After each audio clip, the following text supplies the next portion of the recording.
Hi friends, அனைவருக்கும் வணக்கம். என்னென்னு சொன்னால் நாங்கள் இன்றைக்கி பார்க்க போகிறது என்னென்னு சொன்னால் பிடிஎஃப் ஃபைலை என்னென்னு வேர்டாக கன்வெர்ட் பண்ணுறதுன்னு சொல்லியும் யூடியூப்பில் என்னென்னு டிரெக்டாக வந்து எந்த ஒரு சாஃப்ட்வேர்ஸும் இல்லாமல் டவுன்லோட் பண்ணுறதுன்னு சொல்லியும் தான் நாங்கள் இன்றைக்கி பார்க்க போகிறோம். அதுக்கு மேலே இந்த சேனலுக்கு நீங்கள் இப்போ ஃபஸ்ட்டாக வாரீங்கன்னு சொன்னால் சப்ஸ்கிரைப் பண்ணிடுங்க, அதோட லைக் பண்ணுங்கள்.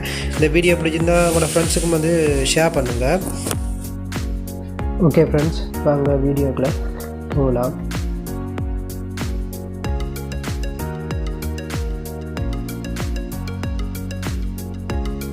ஓகே ஃப்ரெண்ட்ஸ், உங்களோட கூகுள் க்ரோமுக்கு போங்க. கூகுள் க்ரோமுக்கு போய்ட்டு அதில் கூகுள் டைப் பண்ணுங்கள்.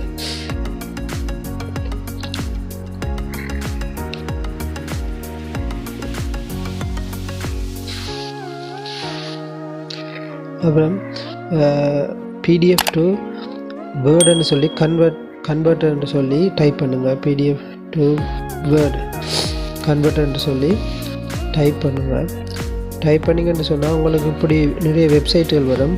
அதில் இந்த 3வது வெப்சைட் இருக்குது பாருங்கள், பெஸ்ட் பிடிஎஃப் டு வேர்ட் கன்வெர்ட்டர்னு சொல்லி DOCX ஆன்லைன் ஃப்ரீ, இப்படி தான் வரும். இப்படி வந்தோன்னா உங்களோட சாய்ஸ் பிடிஎஃப் ஃபைலுன்னு கேட்கும். உங்களோட அதை கிளிக் பண்ணுங்கள். அதை கிளிக் பண்ணிங்கன்னு சொன்னால் உங்களோட மை ஃபைல்ஸுக்கு போகும். மை ஃபைல்ஸுக்குள்ள எங்கேயாவது உங்களுக்கு பிடிஎஃப் இருக்குதுன்னு சொன்னால் அதை டிக் பண்ணுங்கள். இந்த நான் இப்போ அந்த BOC டவுன்லோட்ஸ்ன்னு சொல்லி இருக்குது பாருங்கள், அதை கிளிக் பண்ணோன்னே இப்படி ப்ராசஸிங் ஆகும், அதாவது கன்வெர்ட் ஆகுது. ஓகே, கன்வெர்ட் ஆகிட்டோன்னா டவுன்லோடுக்கு இருக்குது பாருங்கள், டவுன்லோட்டுக்கு கொடுங்க.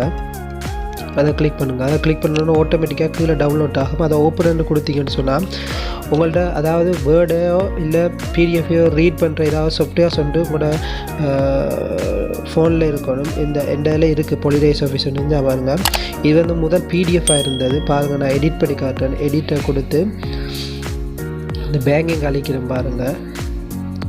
பிடிஎஃப் இப்போ வேர்டாக கன்வெர்ட் ஆகிட்டு நாங்கள் வேண்டிய நீங்கள் ஒரு ஃபைல் ஒரு இதன் இல்லை எத்தனை பேஜ் இருந்தாலும் வந்து நீங்கள் கன்வெர்ட் பண்ணி கொள்ளலாம்.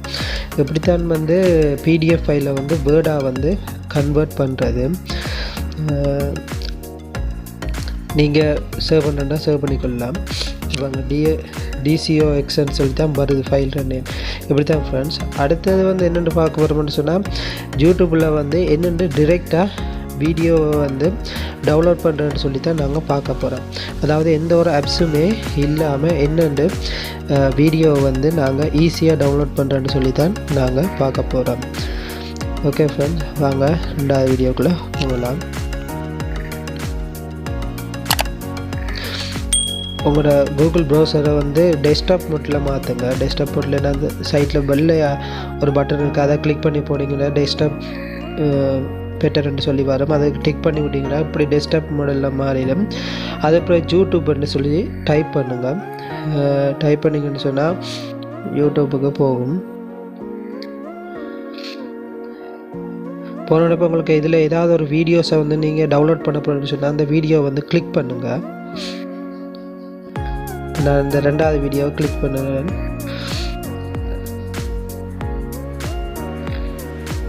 கிளிக் பண்ணி போட்டு பாருங்கள். மேலே சர்ச் பட்டனில் youtube.com watchன்னு சொல்லி ஒரு இதன் இருக்குது, அதை கிளிக் பண்ணுங்கள். அதை கிளிக் பண்ணிவிட்டு பாருங்கள், அதே ஃபைலில் அதை அப்படியே காப்பி பண்ணுங்கள். காப்பி பண்ணி திருப்பி அதிலேயே பேஸ்ட் பண்ணுங்கள். பேஸ்ட் பண்ணி போட்டு அந்த யூடியூப்னு சொல்லி வர இது தானே www.க்கு பக்கத்தில் 2 ஸ்மால் SS அடிங்க. 2 ஸ்மால் SS அடிச்சுட்டு கோவை கொடுங்க. கோவை கொடுத்தீங்கன்னு சொன்னால் இன்னொரு டெஸ்க்டாப் மாடலுக்கு மாறும். இப்படி தான் வரும். ஓகே, இப்படி தான் வரும். இந்த உங்களோட இது வந்திருக்கு டவுன்லோட் MB4720 அப்படின்னு சொல்லி வந்திருக்கு. உங்களுக்கு அதில் நீங்கள் ஆடியோவை கட் பண்ணி தனியாக வீடியோவை எடுக்க போகிறீங்களா, இல்லை உங்களுக்கு வீடியோவும் ஆடியோவும் சேர்ந்து வேணுமா அப்படின்ற மாதிரி கேட்கும். சிலதில் வந்து MP3 வேணுமா என்றெல்லாம் கேட்கும். இதில் வந்து அப்படி கேட்கல. ஓகே, நான் முதலாக கொடுக்குறேன். முதலாக கொடுத்தோன்னா கிளிக் பண்ணோன்னா இப்படி தான் வரும், டவுன்லோடுன்னு சொல்லி வரும். நீங்கள் டவுன்லோட்டை கொடுத்தீங்கன்னு சொன்னால் அது MP4 மோட்டில் வந்து உங்களோட கேலரியில் சேவ் ஆகிடும். இப்படி தான் வந்து ஈஸியான மெத்தடில் வந்து டவுன்லோட் பண்ணி எடுக்கிறது. டவுன்லோட்டை கொடுத்தீங்க. ஓகே ஃப்ரெண்ட்ஸ், இன்னும் ஒரு வீடியோவில் வந்து உங்களை சந்திக்கும் வரை உங்களிடமிருந்து விடைபெற்று செல்லும் நான். Okay, bye friends. இந்த வீடியோவை வந்து சப்ஸ்கிரைப் பண்ணிடுங்க. Okay, thank you.